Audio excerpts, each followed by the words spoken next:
Good day from New York. We are coming on the air on this July 4th with breaking news out of Southern California, where a strong 6.4 magnitude earthquake has struck and rattled Los Angeles and a wide swath of the state, just as so many are gathering to celebrate the holiday. Our Lester Holt is in Santa Monica and joins us now via FaceTime. Lester, thank you for joining us. I understand the epicenter was near Ridgecrest, California. That's about 113 miles outside of Los Angeles, where you are right now. Your family's okay. What did you all feel, Lester? Well, I was sitting on a chair next to a big glass terrace window and sat there and thought for a moment, I'm used to having subways go beneath me in New York and realized, of course, that's not what this was. It wasn't an earthquake. It was rolling. And then having been through a number of quakes, you always worry about a sudden intensification. I was calling out to my family. I was alone in the room and then got up, got my son, and I said, earthquake, and he felt it. I took cover underneath a kitchen counter. You could see the dining room light swing, and it rolled for a long time. And rolling is the best description I can tell of it. It was this constant, the intensity would kind of go up and down, almost like it was a wave. And it went on it felt like a good minute or maybe longer. I haven't seen the data on it, but it reverberated for quite some time, Kristen. To the extent that you can, Lester, can you put a 6.4 magnitude earthquake into context? I know you've felt them before and you've obviously covered natural disasters. Yeah, a 6.4, it really depends where in the world it is. I mean, what I understand, this area is not heavily populated out in the desert, but this was felt from all the way to Vegas and across Southern California in an area with poor construction. That can be devastating. We've certainly seen it in other parts of the world before. By the time it, of course, reaches to where we are in the Los Angeles area, the intensity is much lower, yet we felt it widely. Like many people, I put it out on Twitter, and quickly people were chiming in from different parts of California, hundreds of miles apart, declaring that they had felt it. Was this stronger, Lester, than other earthquakes that you've experienced? It's among the strongest. Now, keep in mind, I covered the earthquake disasters in Japan and also in Haiti, and there were very sizable aftershocks after that we had felt.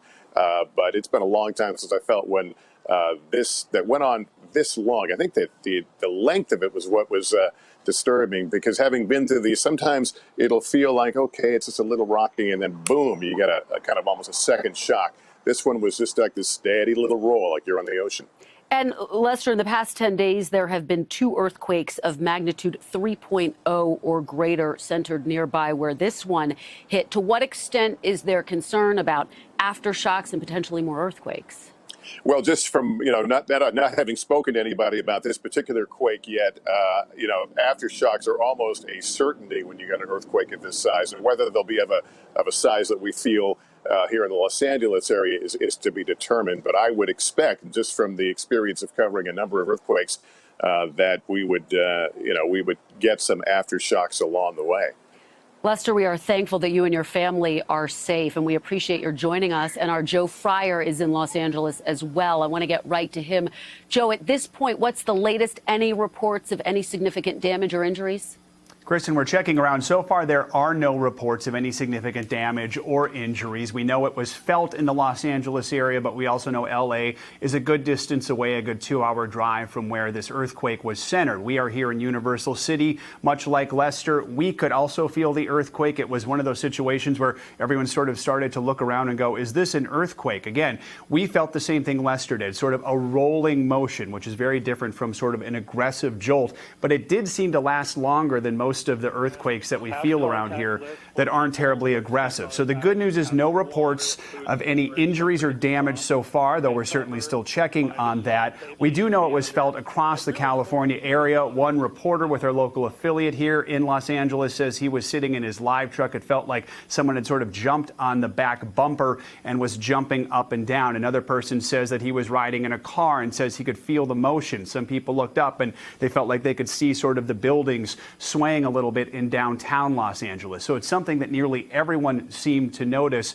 but it wasn't so aggressive that we're seeing things falling off of shelves or things being damaged to a serious degree. The big question will be if there are people who live closer to where this was centered. Certainly it's not as well populated out there, but was there more severe damage out there? All indications are this was a relatively shallow earthquake. Those tend to cause more damage. But again, it depends on how powerful the earthquake is and exactly where it happens. Kristen. And we will continue to track that and those questions throughout the afternoon. Joe Fryer, thank you for that reporting. And we will have much more tonight on NBC Nightly News and continuing coverage on our NBC News app. For now, I'm Kristen Welker, NBC News, New York.